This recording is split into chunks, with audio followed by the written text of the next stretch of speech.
Chegou a loja Sine Qua Non, onde você encontrará os produtos de todos os nossos canais e filmes. Site seguro, compra por boleto, Pix ou cartão de crédito, parcelado em até 12 vezes e entrega para todo o Brasil com frete incluso. Além de nossas estampas e impressões, também fazemos produtos personalizados. Basta que envie sua arte por WhatsApp e digite o código Sine Qua Non. Estampas únicas, com qualidade única e com um preço único. O que está esperando? Mostre que você tem bom gosto e sabe se diferenciar.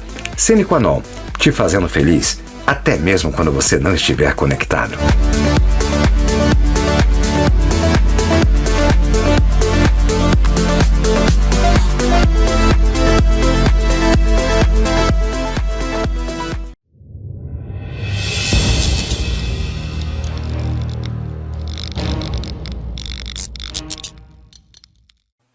Um povo que não conhece sua história acaba por cometer os mesmos erros. A proposta aqui do canal não se resume somente em produzir entretenimento, não se resume somente em registrar alguns fatos, mas sim, antes de tudo, trazer informação. Um crime nunca envelhece. Ele serve de registro para que possamos prevenir ao invés de remediar. Você está em Casos Policiais e Outros Crimes.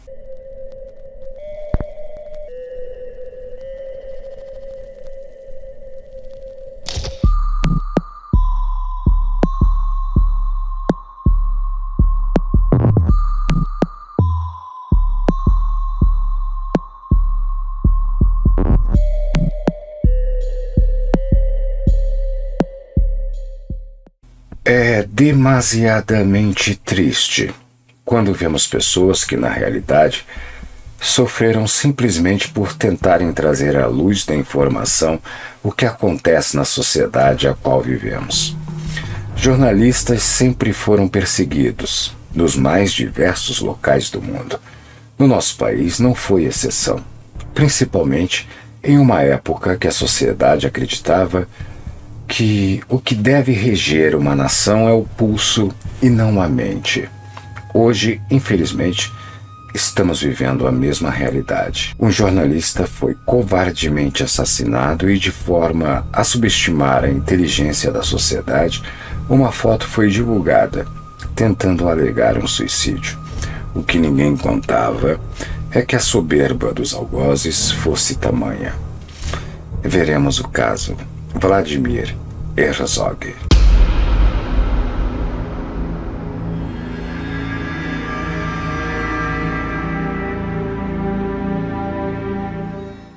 Em meados de 1970, o regime militar promovia uma ofensiva contra supostos membros do Partido Comunista Brasileiro, PCB.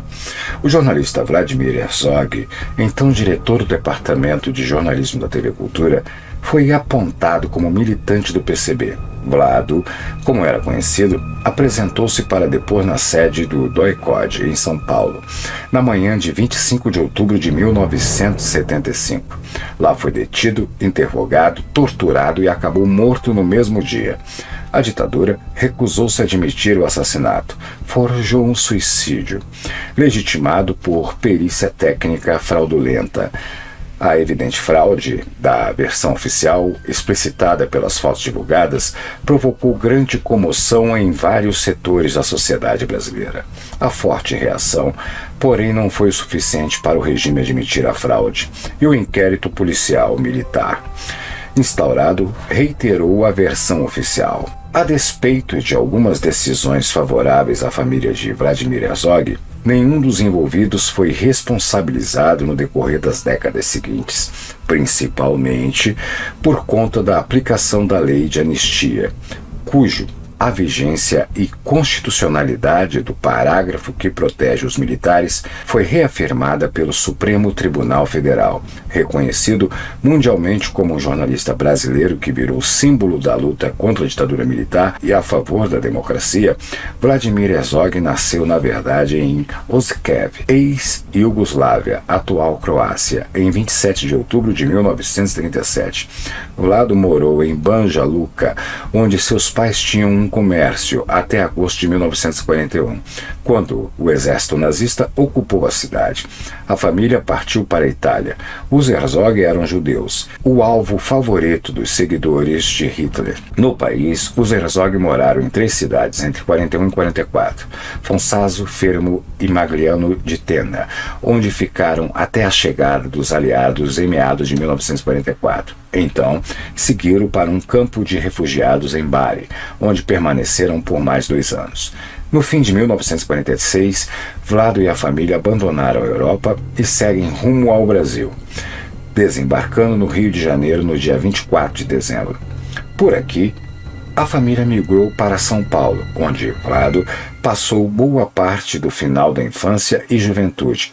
Se formou no curso clássico do Colégio Estadual de São Paulo, participou de grupos de teatro amadores e ingressou na Faculdade de Filosofia na Universidade de São Paulo, onde conheceria Clarice Ribeiro Chaves, sua futura esposa. Querem nos calar? Contamos com a sua ajuda para que isso não ocorra. Crimes não podem ser esquecidos e criminosos não podem ficar impunes. Divulguem os vídeos, só assim não seremos intimidados. Equipe Sine Qua Non.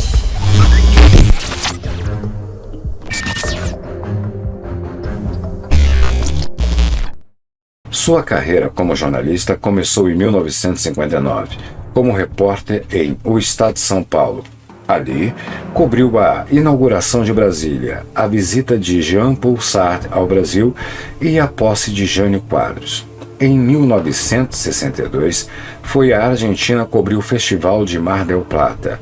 Entusiasmado na volta, iniciou a carreira no jornalismo cultural, em especial a crítica de cinema. Apaixonado pela sétima arte, Vlado também se dedicou à produção cinematográfica, produzindo o documentário em curta-metragem Marimbás e colaborando em outras 2 obras, Subterrâneos do Futebol, de Maurício Capovilla, e Viramundo, de Geraldo Sarno.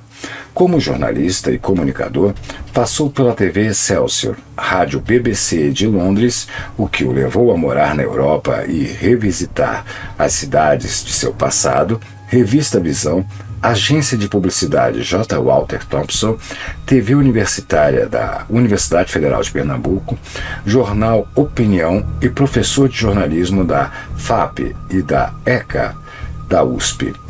Pela TV Cultura, teve 2 passagens em 1973, a convite do amigo Fernando Pacheco Jordão, para coordenar a redação do jornal Hora da Notícia, que deixa em 1974. E quando assumiu a direção de jornalismo, em setembro de 1975, um mês antes de ser assassinado nos porões do DOI-CODE pela ditadura militar.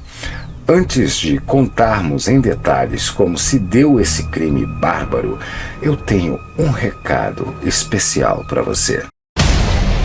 Para quem gosta de escrever, editar, atuar ou lidar com artes visuais e gráficas, saiba que a criação de conteúdo é a profissão do futuro.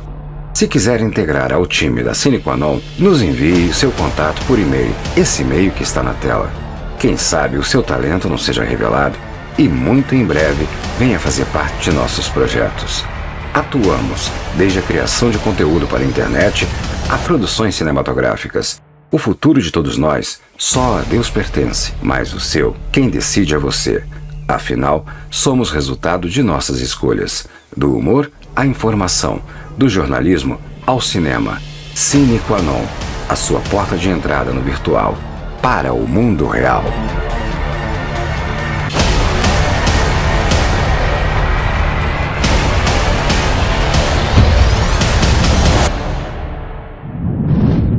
Quando Ernesto Geisel assumiu como presidente, em março de 1974, anunciava-se um projeto de abertura lenta, gradual e segura. Até falamos disso num vídeo recente sobre o atentado do Rio Centro, que você pode assistir pelo link que está aqui na playlist. Bom, voltando ao período anterior de Geisel, As forças de segurança exerceram um aparente crescimento do Partido Comunista Brasileiro, visto como uma ameaça, e decidiram neutralizá-lo. A Operação Radar, iniciada em 1973, foi conduzida pelo Centro de Informação do Exército, em conjunto com o Departamento de Operações Internas do Centro de Operações de Defesa Interna, o DOI-CODE, do 2º Exército. A ofensiva da operação ocorreu entre março de 1974 e janeiro de 1976, período em que dirigentes do Partidão, como era conhecida a agremiação, assim como jornalistas da Voz Operária, veículo editado pelo órgão central do partido, passaram a ser sequestrados, detidos, torturados e, inclusive, mortos por agentes estatais. Durante esses pouco menos de 2 anos, foram detidos pela Operação Radar 679 membros do PCB e pelo menos 11 dirigentes do partido foram mortos. O ataque final contra o PCB em São Paulo começou em setembro de 1975, quando o militante José Montenegro de Lima foi detido, torturado e morto pelo regime, que nos dias seguintes deteve dezenas de pessoas. Nesse mesmo período, o DOI-CODE de São Paulo intensificou ações de repressão contra jornalistas. Em 24 de outubro daquele ano, 11 jornalistas foram detidos no local. Se você gosta da proposta do nosso canal,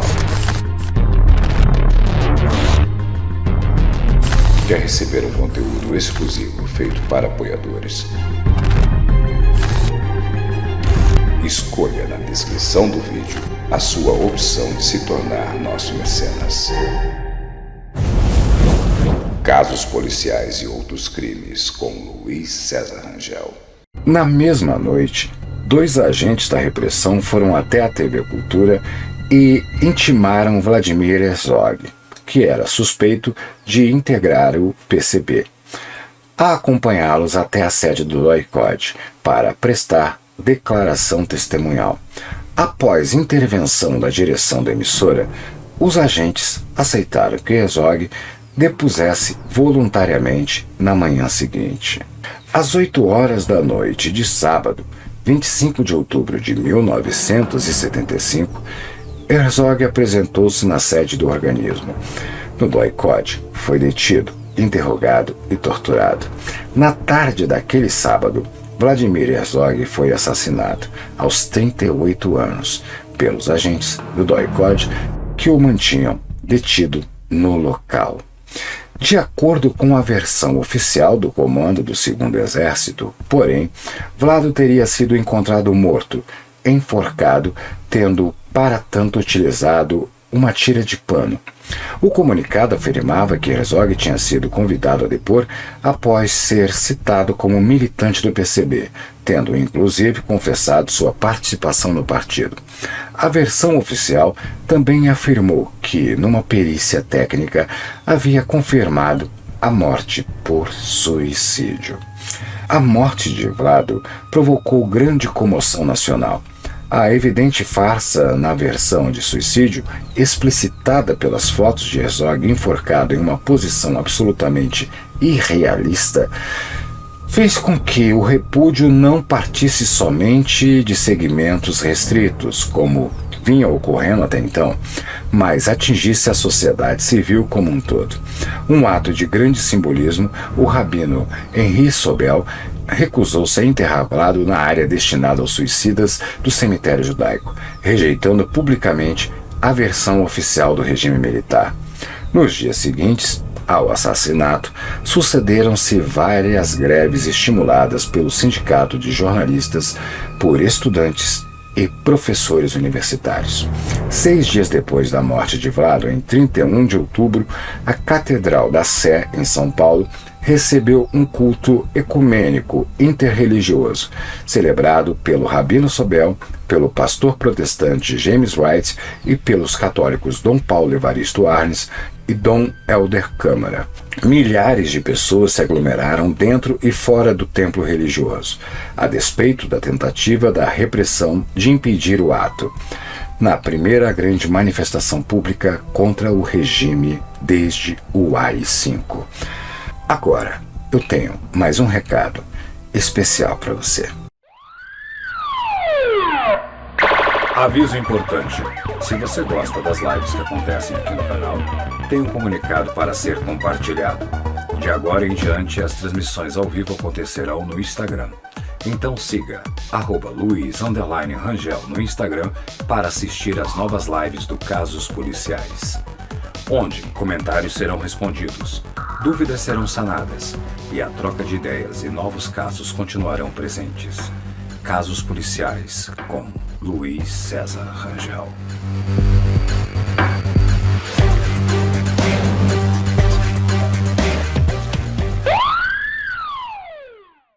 Como sabemos, a ditadura militar deixou um legado de violência no país. Segundo a Comissão Especial sobre Mortos e Desaparecidos Políticos, cerca de 50 mil pessoas teriam sido detidas somente nos primeiros meses da ditadura. Cerca de 20 mil presos foram submetidos a torturas. Há 354 mortos e desaparecidos políticos. 130 pessoas foram expulsas do país. 4.862 pessoas tiveram seus mandatos e direitos políticos suspensos. E centenas de camponeses foram assassinados.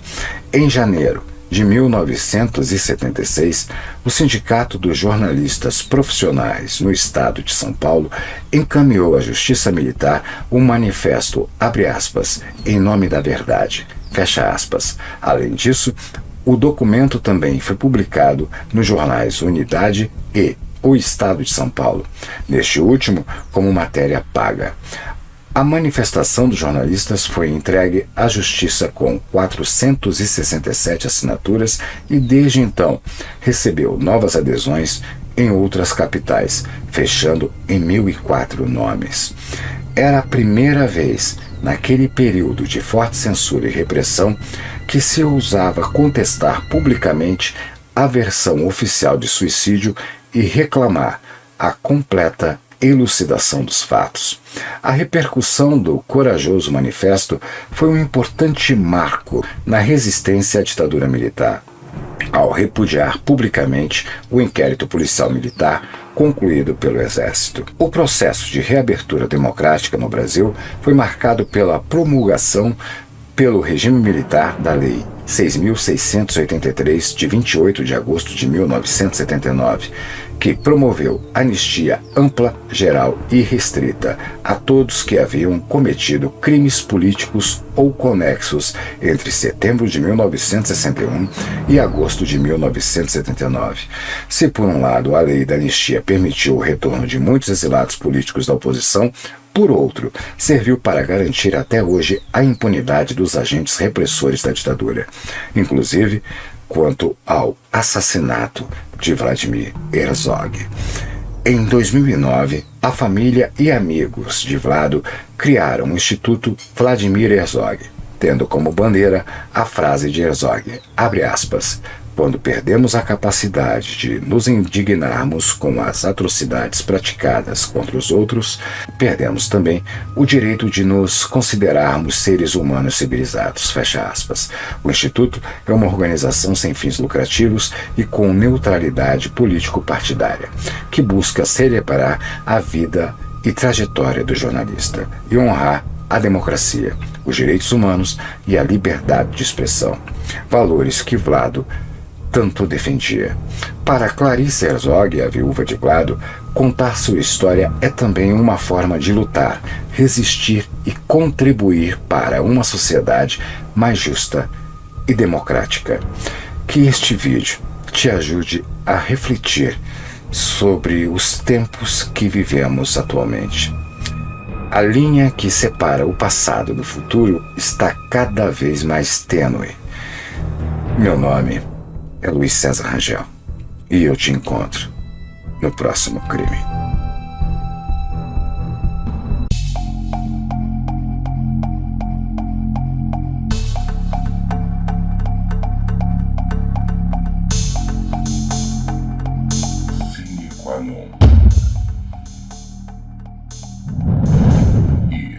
LCR Imagem